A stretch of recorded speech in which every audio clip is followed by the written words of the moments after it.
화신의 지혜. 1998년 5월에 스피릿록 명상센터에서 우리는 1년 전에 심한 뇌졸중을 겪었던 람 다스의 치료비를 모금하기 위한 자선 모임을 가졌다. 거의 1년에 걸친 갱생 노력 후에 람 다스는 더듬거리기는 했지만 말을 할 수 있게 되었고 그는 여전히 말을 하고 싶어 안달이었다. 그날 마지막 순서로서 그의 휠체어가 단상에 올려졌고 그가 드디어 연설을 할 수 있게 되었다. 청중이 웃음을 터뜨리는 것을 보고 그는 자신이 자신을 위한 자선 모임에 온 사람치고는 옷차림이 너무 볼품없었음을 깨달았지만 그것이 그가 이야기하려던 주제였다. 그는 자신의 곤경과 정체성의 의문에 대해 이야기했다. 나는 여러 해 동안 카르마 요가 수행자로서 봉사의 길을 수행해 왔습니다. 나는 봉사를 행하는 것과 타인을 돕는 방법에 대해 책을 썼습니다. 그런데 이제 그게 거꾸로 되었습니다. 나는 일어나고 눕는데 다른 사람들의 도움을 받아야 합니다. 음식을 먹고 똥을 닦는데도 도움이 필요합니다. 말씀드리지만 돕는 사람이 되는 것보다 도움을 받는 사람이 되는 것이 훨씬 더 어렵습니다. 하지만 이것은 그저 또 하나의 단계일 뿐입니다. 나는 마치 죽었다가 다시 태어나고 또다시 태어나는 것만 같은 기분입니다. 1960년대에 저는 하버드 대학교의 교수였고 교직을 그만두고는 티모시 리어리와 함께 환각제의 복음을 전파하러 다녔습니다. 그러다가 1970년대에는 인도에서 나라는 사람은 죽고 바바 람 다스라는 이름의 구루가 되어 돌아왔습니다. 그러다가 1980년대에 와서는 내 삶은 온통 봉사에 관한 것이 되었습니다. 세바재단을 설립하고 병원을 짓고 피난민들과 죄수들과 함께 일했습니다. 그러면서도 한편으로는 늘 첼로와 골프를 치고 MG를 몰았습니다. 중풍에 걸린 후에는 자동차는 길에 서 있고 첼로와 골프채는 장롱 속에 처박혀 있죠. 이제 제가 첼로 연주를 못하고 자동차를 못 몰고 인도에서 수행을 못하는 사내가 됐다고 생각한다면 자신이 끔찍이도 불쌍하게 느껴질 것입니다. 하지만 저는 그런 사내가 아닙니다.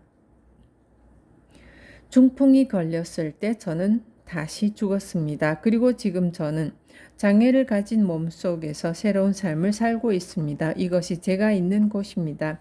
여러분은 지금 여기에 있어야만 합니다. 해야 할 공부를 마쳐야만 합니다.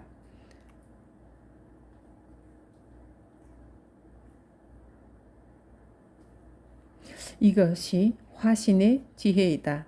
그 지혜 안에서 우리는 기꺼이 삶 속으로 뛰어든다. 그 삶을 두려워하지도 않고 헤매지도 않는다. 다만 매 순간이 가져다 주는 것이 무엇이든 그 속에서 깨어있고 자유롭다. 인도의 신비주의 시인인 까비르는 이렇게 썼다. 살아있을 동안 경험 속으로 뛰어들라. 그대가 구원이라고 부르는 그것은 죽기 이전의 시간에 속한 것이니. 삶 속으로 뛰어드는 데에는 거룩함, 신 혹은 열반은 경험과 별개의 것이 아니며 오히려 경험의 정수라는 급진적인 이해가 필요하다. 우리가 추구하는 그것은 다름 아닌 우리 자신이다. 반야심경에는 이 진실에 대해 이렇게 설한다. 색은 공과 다르지 않다. 한편 기독교 신비주의자인 시메온은 우리 안에 그리스도가 깨어날 때 그리스도의 몸으로 깨어나기에 대해서 말한다. 가슴을 열고 해방시켜줄 열쇠는 붓다가 여러 해 동안 자신의 몸과 싸운 후에 찾아왔다. 그는 6년 동안 인도를 방랑하면서 단식을 하고 온갖 힘든 고행을 하면서 육신의 모든 욕망과 두려움을 이겨내기 위해 치열하게 싸웠다. 마침내 그는 지쳤다. 거의 죽을 지경이 되어 땅 위에 누워 있었다. 문득 그는 어릴 때 부왕의 정원에 있던 장미사과 나무 아래에 앉아있던 기억을 떠올렸다. 그는 그 봄날 아침에 전혀 예기치 않게 그 모든 일상 속으로 경이로운 온전함과 고요함과 가슴의 평안과 평화가 찾아왔던 것을 기억해냈다. 그는 놀라움 속에서 자유를 찾아 헤맸던 자신의 영적 탐구가 전적으로 오도된 것임을, 자신의 몸과 세상에 대항해 싸운 결실없는 싸움이었음을 깨달았다. 이 깨달음을 통해서 그는 중도를 발견했다. 세상과 맞붙어 싸우지도 않고 그 속에 엉켜서 빠져 헤매지도 않는 내면의 일체성 말이다. 그는 있는 그대로의 삶 속의 고난과 아름다움에 가슴을 열고 평화 속에 잠겼다. 그때 젊은 여인이 지나가다가 수척한 성자를 보고는 들고 가던 우유죽을 한 사발 주었다. 붓다는 그것을 감사하게 마셨고 영 속에서와 마찬가지로 몸 속에서도 기운을 차렸다. 그리고 그는 자신의 길에 대해 새로운 이해를 가지고 명상하러 돌아갔다. 이 이야기의 현대판 버전이 매사추세츠 대학교의 의학센터 지하에 있는 존 카바트 진 박사의 클리닉에서 일어났다. 그는 정신 집중을 기초로 한 스트레스 해소 프로그램을 시작하면서 의학센터의 의사들에게 현대적인 첨단의 모든 수술과 치료를 행하고도 회복되지 않은 더 이상 어쩔 수 없는 환자들을 그에게 보내달라고 요청했다. 그는 나중에 나에게 말했듯이 세상에서 가장 강력한 약, 곧 진실을 줄 수 있었기 때문에 이 프로그램을 시작했던 것이다. 그래서 암 환자와 통증 환자, 뼈와 관절의 퇴행성 질병 환자, 허리가 아픈 환자 등 몸과 싸우느라 안 해본 것이 없는 모든 환자들이 그에게 보내졌다. 카바트 진 박사는 그들에게 깊이 깨어있는 방법을, 곧 자신의 병을 물리쳐야 할 적으로 보지 않고 그저 몸에서 일어나고 있는 그것과 함께 있을 수 있는 방법을 가르쳐 주었다. 이 받아들임과 돌봄을 통해 놀라운 결과가 생겼다. 일부 사람들이 스트레스와 통증과 질병에서 벗어난 것이다. 나머지 다른 사람들도 아직은 낫지는 않았지만 자신의 몸과 함께 지내는 새롭고 애정어린 방식을 배움으로써 삶이 바뀌었다. 이제 그의 프로그램은 미국 전역의 수백 개의 병원에 전파되어 있다.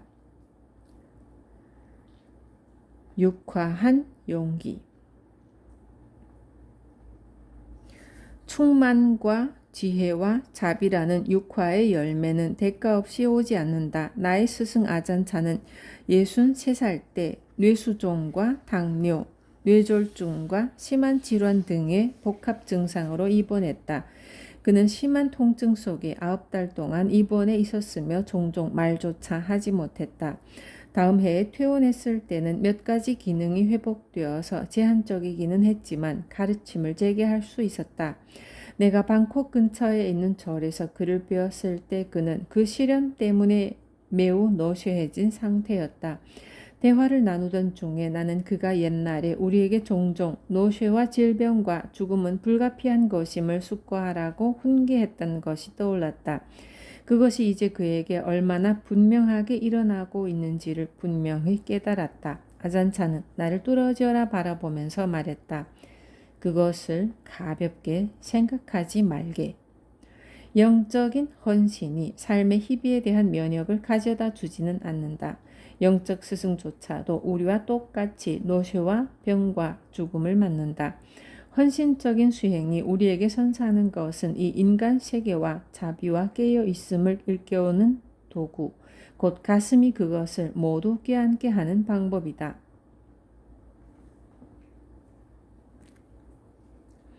삶의 모든 부분이 수행의 비옥한 텃밭이다. 내과 의사이자 치유가인 레이첼 나오미 레메는 병이란 우리 영혼이 생명과 더 깊이 연결되게 하는 하나의 관문이자 초대장이라고 말한다. 그녀는 질병의 목적은 우리를 중요한 것으로 되돌아오게 하는 것, 우리를 깨어나게 하는 것이라고 한다. 영적 수행의 목적은 질병이나 죽음이 우리를 깨워주기를 기다리는 것이 아니라 몸과 가슴과 마음의 평화를 가져오기 위해 우리가 지금 지닌 생명과 건강에 의지하는 것이다. 우리가 몸속에 온전히 들어갈 용기를 지니지 못하면 삶이 나서서 우리를 밀어붙일지도 모른다. 마르셀 프루스트가 상기시키듯이 병은 의사를 가장 싫어한다. 선함과 지혜는 우리에게서 약속을 받아낼 뿐이지만 고통은 복종을 받아내기에. 여러 해 동안 스승으로서 학자로서 끊임없이 일해왔던 한 랍비는 어느 날 과로로 인해 심한 병에 걸린 것을 깨달았다. 병에서 회복되는 동안 그는 새로운 삶의 축복을 빌었다. 그리고 몸속의 신성함에게 자신의 기도를 바치겠노라고 맹세했다. 처음에는 그것이 쉽지 않았다. 나는 몸을 오랫동안 무시해왔지만 나는 몸이 신과 만나는데 매우 중요한 통로임을 깨닫게 되었다. 그것은 우리가 받은 선물이다. 나는 매일 아침마다 신께서 주신 감각을 매 순간 경험할 수 있게 해달라고 빌기 시작했다. 나는 양생법으로서 운동을 하고 있었지만 변화를 가져온 것은 그것이 아니었다. 변화를 가져온 것은 아침마다 우주의 에너지가 내 몸속을 관통하는 가운데 살아서 존재하고자 하는 나의 의지 때문이었다. 그것은 나의 기도였고 몇 달이 지나자 몸이 변했다. 이 의지를 통해서 내 삶은 바뀌었고 나는 더 아름다워지고 더 축복을 받았다. 우리의 이 몸속의 삶을 온전히 음미하는 것이 축복을 가져온다. 어느 선사는 이렇게 말한다. 나의 가르침은 사람들로 하여금 세상과 삶 속으로 정말 뛰어들도록 부추길 정도로 깊어졌다. 나는 그들이 삶 속으로 들어가서 수행을 몸으로 실천하고 그것을 가슴으로 받들기를 원한다. 삶과 이 몸을 돌본다는 것은 그것을 사랑하고 축복해 주는 것이다. 특히 우리는 자신의 상처와 자신이 들어있는 어둠에 축복을 줄 수 있는 방법을 찾아야 한다. 상처에 축복을 주는 데에는 인내가 필요하다. 왜냐하면 우리는 그것을 존중하도록 배우지 못했기 때문이다. 하지만 몸을 정말 축복하면 자신에게 맞는 것이 무엇인지를 깨닫게 된다는 것을 발견할 것이다. 우리는 자신에게 합당한 종류의 고통을 가지고 있다. 또한 자신에게 어울리는 즐거움을 가지고 있다. 그것은 모두 우리가 스스로 얻어놓은 정직한 경험들이다. 몸에 귀를 기울일 때 몸의 지혜가 자라난다. 우리는 몸이 움직이고 싶어하는 요구를 느낄 수 있고 쉬고 싶어하는 주기를 존중해 줄 수 있으며 명상하고 춤출 수 있고 홀로 있고 싶어하는 요구를 존중해 줄 수 있으며 몸에 살아있는 감각을 허용할 수 있으며 그 즐거움과 제약을 알 수 있다.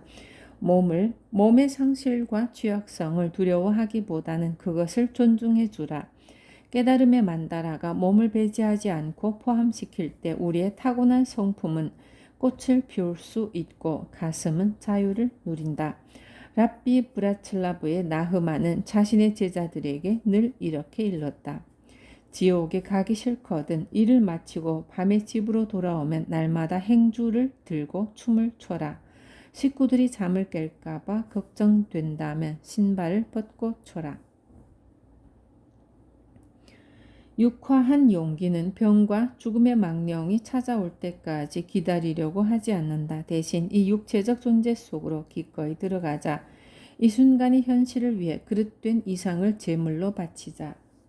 이 순간의 현실만이 우리가 가진 모든 것이다. 한 제자가 스승에게 깨달음의 진실을 열렬히 캐물었다. 스승은 근처에 있는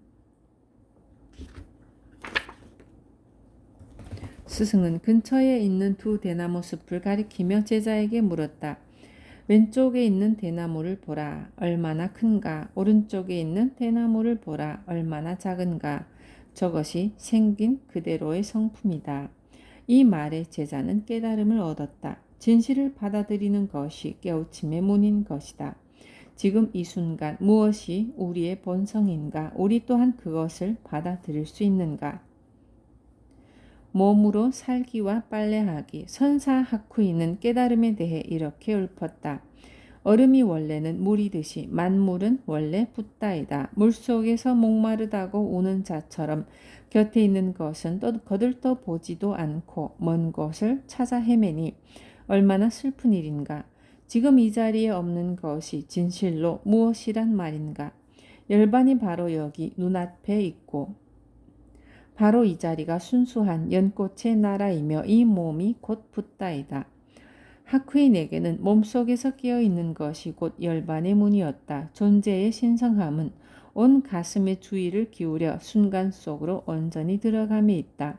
사원과 스승과 수행 등 종교의 그 모든 외적 형식들은 다만 우리를 영원한 지금으로 불러들여 가슴을 엎드려 매 순간을 만져보라고 부추기기 위한 것일 뿐이다. 중국에 이런 우화가 있다. 한 청년이 마을의 우물가에서 노인을 만났다. 노인은 나무 두레박을 내려 물을 퍼서 한 손 한 손을 바꿔가며 밧줄을 천천히 당겨 올리고 있었다. 그 광경을 보던 청년은 잠시 사라졌다가 도르래를 가지고 나타났다. 그는 그것을 노인에게 보여주면서 어떻게 사용하는지를 가르쳐 주었다.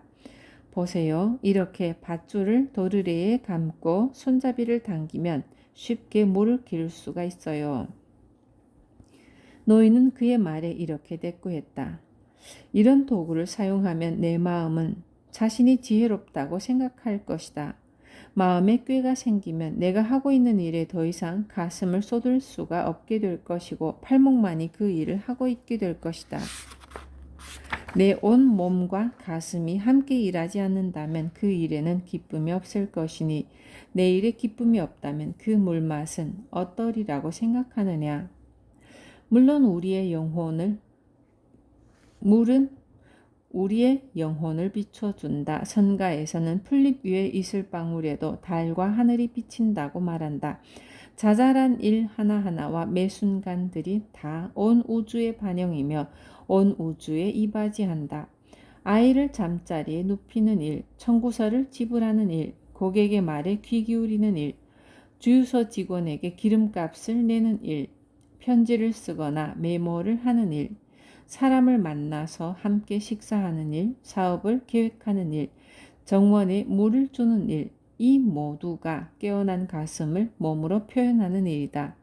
우리가 이 진실을 잊어버릴 수 있다는 것이 도리어 참으로 놀라운 일이다. 6살짜리 여자아이가 엄마에게 매일같이 대학교에 가서 무슨 일을 하는지를 물었다. 난 미술과에서 일한단다. 사람들에게 그림 그리는 법을 가르쳐 주지. 엄마가 대답하자. 아이는 놀라면서 그렇게 물었다. 그럼 사람들이 맨날 그걸 까먹는단 말이에요? 우리가 까먹으면 깨달음은 우리를 불러 깨워서 매 순간의 단순한 활동을 축복해준다. 한 서양인 라마승은 3년 동안의 티베트식 은거 수행을 마친 후에 깨어서 땅을 든든히 딛고 살기 위한 수행법으로 사용했던 기도 속의 육체 노동에 대해 이야기한다. 불필요하고도 무척이나 복잡다단한 서구의 삶과 무수한 일상과의 급류 속에서 영적인 생활을 유지해 나간다는 것이 나에게는 가장 힘든 일이었다. 처음 5년이 가장 힘들었다. 서두르고 손에 넣기 위한 것 외에는 감수성이라고는 없는 사람들과 함께 지내면서도 내면에는 단순한 가슴을 간직하는 건 말이다. 처음에는 마음이 불안정하고 거의 돌 것만 같았다. 그동안 했던 공부가 말짱 도루묵이 될까봐 두려워서 나는 마음을 안정시키고 수행을 지속하기 위한 방편으로 육체 노동에 의지했다. 나는 청소를 열심히 했다. 나의 전문 분야는 씻고 닦고 빨래하기였다. 아무튼 주변 사람들 중에서는 아무도 청소하기를 좋아하지 않았다. 그래서 누군가가 그것을 해주니까 모두가 좋아했다. 나는 접시를 닦을 때나 계단을 청소할 때나 작은 소리로 자비의 만트라를 읊곤 했다. 그리고 내가 청소할 때 내 주변의 모든 존재들의 눈과 가슴도 정화되고 청소되어서 순수하고 깨끗해지기를 비는 기도도 했다. 그것은 아름다운 일하는 방법이었다. 몸으로 하는 단순한 노동은 세상 속에 머무는 신성한 방법을 터득하게 해주었다. 힌두교도와 수피들은 모든 행위를 그분을 위해서 할 수 있다고 가르친다. 몸속에서 깨어 있으면 우리는 예수나 붓다의 옷을 개듯이 빨래를 개고 자신이나 가족이 아니라 거룩한 분을 위해 식사를 준비할 수 있다. 수행의 만다라에 몸을 포함시키면 사소한 모든 행위를 손으로만이 아니라 가슴으로 하게 된다. 도미니크 수녀회의 어느 수녀는 이것을 육화 신학이라고 부른다. 나이 60이 되어서 나는 어렸을 적에 배운 단순한 것들로 돌아갔다. 시험지에 점수를 매길 때면 시험지를 읽으면서 그 학생들을 위해 기도한다. 혹은 어떤 환자에 대해 걱정을 하고 있는 자신을 발견할 때면 나는 묵주의 기도를 올린다. 예배, 감사, 기도, 나는 모든 것을 즐기려고 노력한다.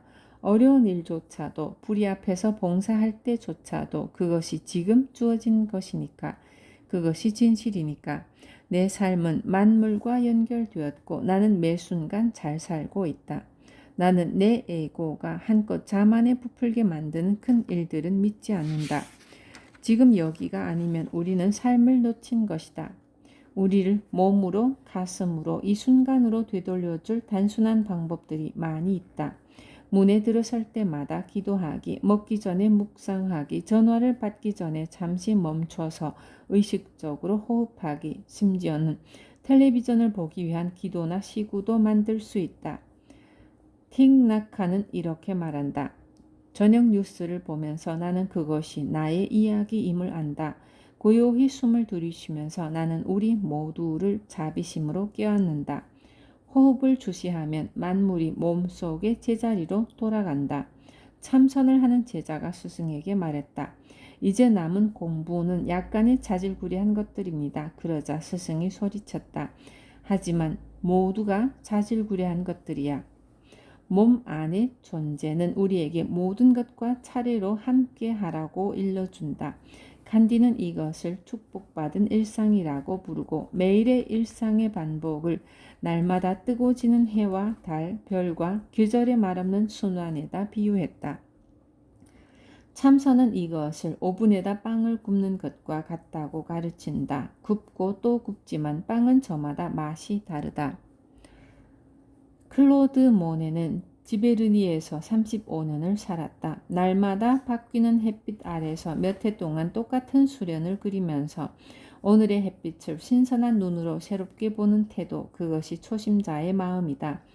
몸으로 하는 실제적인 봉사의 이 소박한 친교는 마더 테레사의 봉사에서도 그 중심에 있었다. 나는 절대 대중을 돌보지 않고 개인들을 돌본다. 나는 한 번에 오직 한 사람만을 사랑할 수 있다. 꼭 한 사람, 한 사람씩만. 그렇게 시작한다. 처음에 나는 한 사람을 택했다. 아마 내가 그 한 사람을 택하지 않았더라면 나머지 4만 2천 명도 택하지 못했으리라. 모든 일이 다만 대양 속의 물 한 방울일 뿐이다. 하지만 내가 그 한 방울을 떨어뜨리지 않았다면 대양은 그 한 방울의 물만큼 모자랄 것이다. 당신에게도 마찬가지다. 당신의 가족, 당신의 교회, 당신의 사회도 다 마찬가지다. 그냥 시작하라. 하나씩, 하나씩, 하나씩. 신비주의자들, 스승들, 그리고 도인들은 일상 속의 신성에 눈을 뜨라고 한결같이 말한다. 토머스 머튼도 우리에게 말했다. 삶은 이렇게 단순하다. 우리는 티끌한 점 없이 투명한 세상에서 살고 있고 신성은 그 속에서 언제나 빛나고 있다. 그것은 그저 멋진 이야기나 우화가 아니다. 사실이다. 중동 지방의 이야기 가운데 이런 것이 있다. 한 사나이가 범죄자로 오인되어 감옥에 갇힌다. 그의 친구가 그를 찾아와서 기도할 때 까는 양탄자를 가져다 주었다.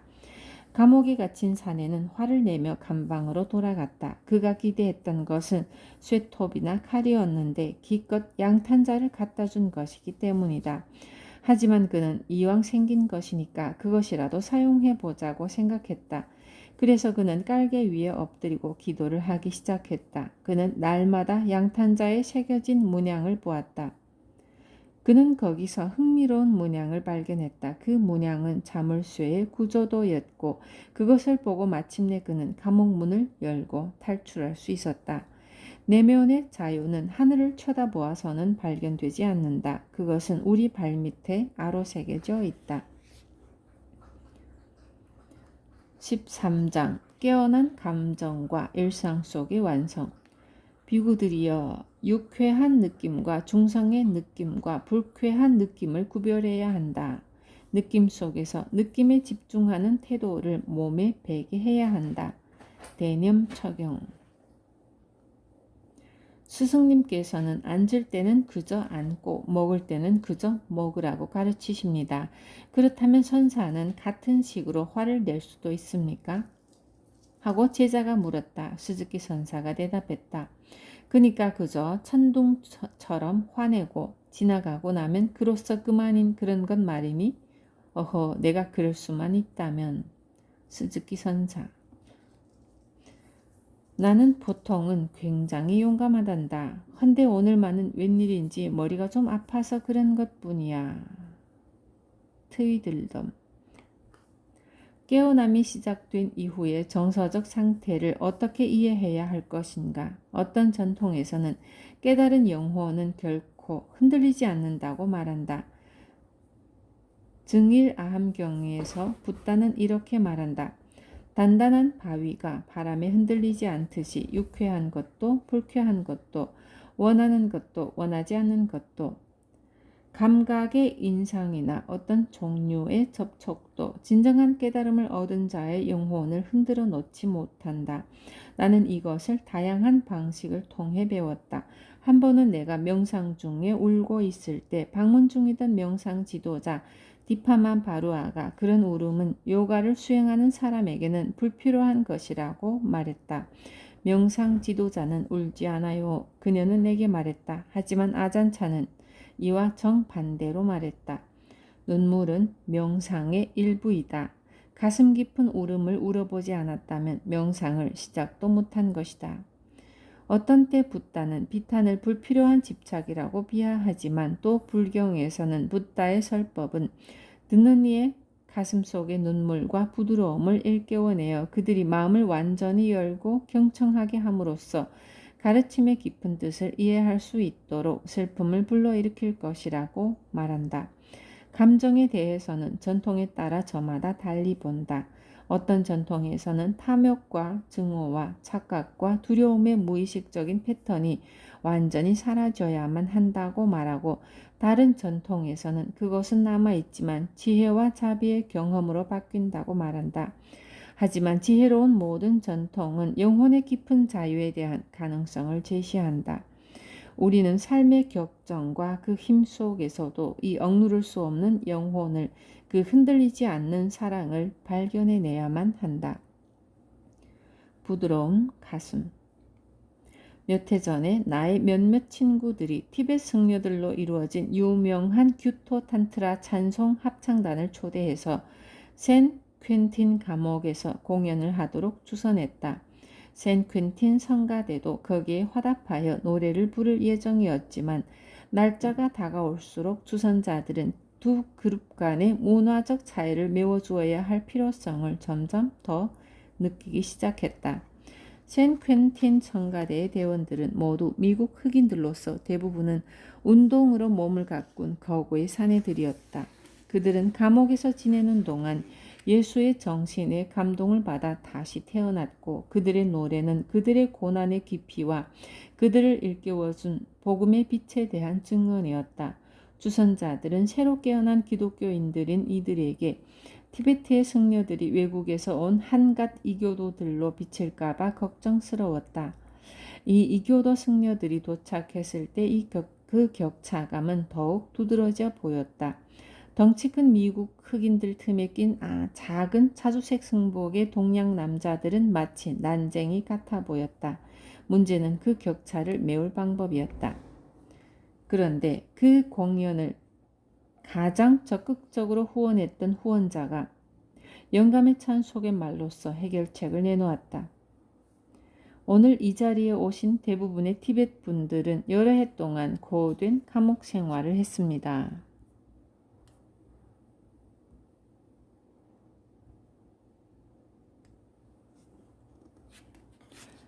공산권 중국의 군대는 그들이 믿음을 표현하지 못하도록 감옥에 가뒀을 뿐만 아니라 고문까지 했습니다. 하지만 결국 그들은 풀려나거나 감옥을 탈출했습니다.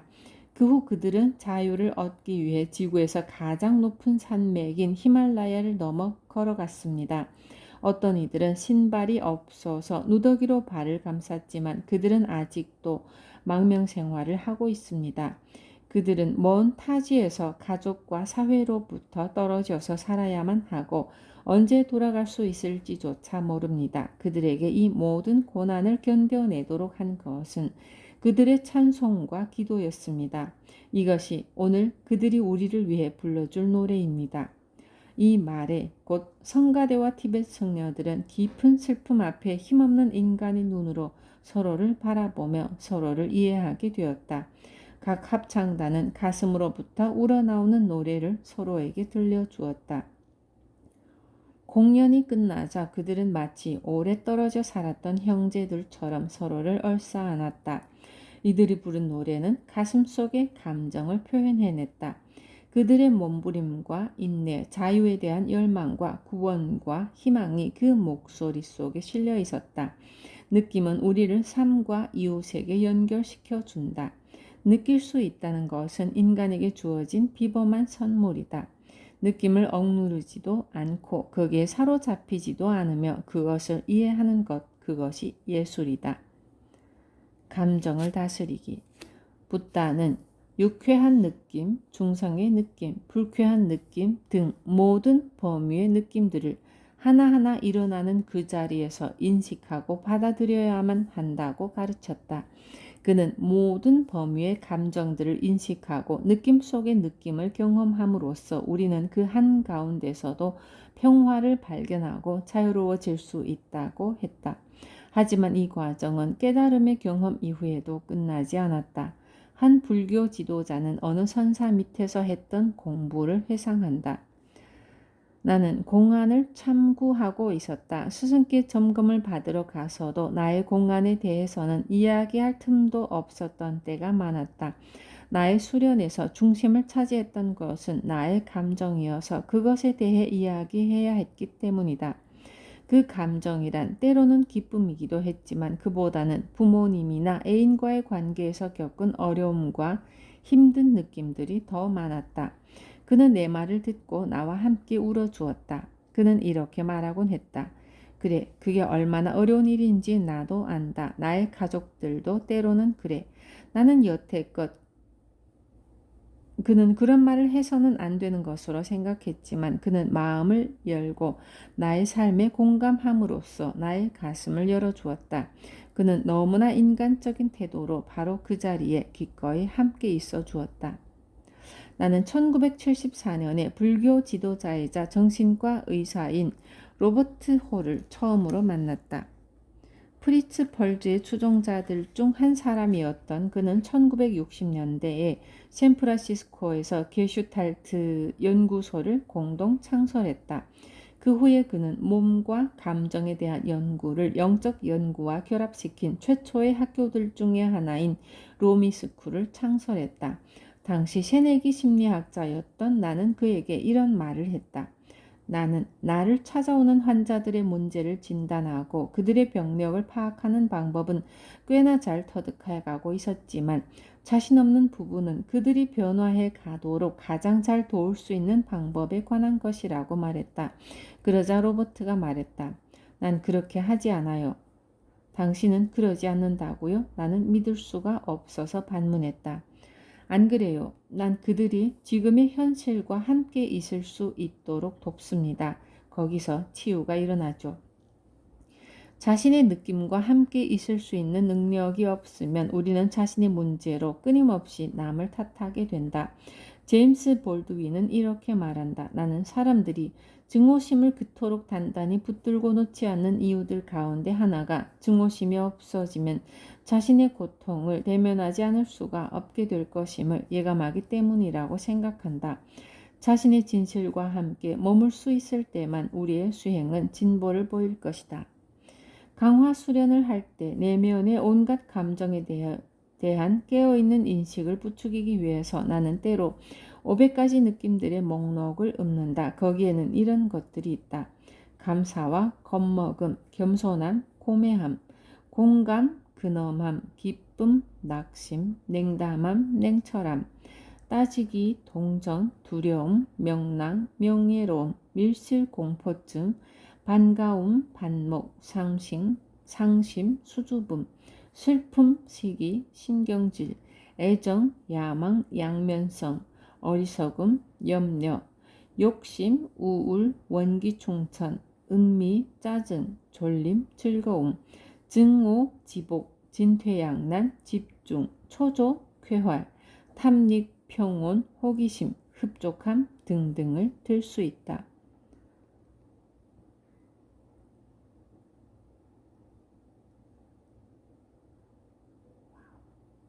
깨어난 가슴 속에서 우리는 온갖 느낌들로 이루어진 이 놀라운 삶의 모든 부분들을 부드럽게 어루만질 수 있는 능력을 발견한다. 다양한 리듬과 범주의 느낌들을 받아들이기 시작하면 우리는 도의 만 가지의 기쁨과 만 가지의 슬픔 앞에 절을 올리게 된다. 마음 안팎의 상황을 일어나는 그대로 받아들이는 도인들은 삶의 길을 치열하게 개척해 나가지 않는다. 그들은 삶이 오면 오는 대로 기꺼이 받아들인다. 그들은 도를 돕겠노라고 나서지 않는다. 마음과 가슴. 연꽃 속의 보석이란 우주적 자비의 만트라인 옴마니 파드메 훔을 번역한 것이다. 이것은 여러 가지 의미를 가지고 있지만 이것이 상징하는 뜻들 중에 한 가지 설명은 마음이라는 보석이 가슴이라는 연꽃 속에 머물 때 자비심이 일어난다는 것이다.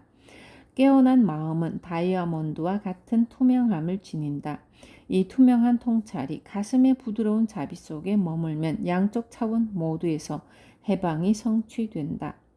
불교계의 심리학에서 마음과 가슴은 종종 하나의 단어, 치타로 묘사된다. 이 같은 마음, 가슴은 많은 차원을 지니고 있다. 그것은 우리의 모든 생각들, 느낌과 감정들, 반응과 직관, 기질, 그리고 의식 그 자체를 담고 있다. 서양에서는 마음에 대해서 말할 때 보통 이성적인 사고 과정만을 가리킨다. 마음의 이 측면들을 관찰해 보면 생각과 아이디어와 이야기의 끝없는 흐름이 보인다. 이 분별하는 마음은 실질적인 효용성을 지니고 있는 반면 우리를 세상으로부터 분리시켜 놓기도 한다. 우리의 생각은 쉽사리 우리와 그들, 선과 악, 과거와 미래를 만들어낼 수 있다. 생각은 또한 상상 속에서 문제거리를 만들어내기를 좋아한다. 마크 트웨인이 말하듯이 나의 삶은 끔찍한 불행으로 점철되어 있다. 그중 대부분은 일어나지도 않은 것들이지만 혹은 내 스승들 중에 한 분인 스리 니사르가다타의 말을 빌리자면 마음은 시면을 만들고 가슴은 그것을 걷는다.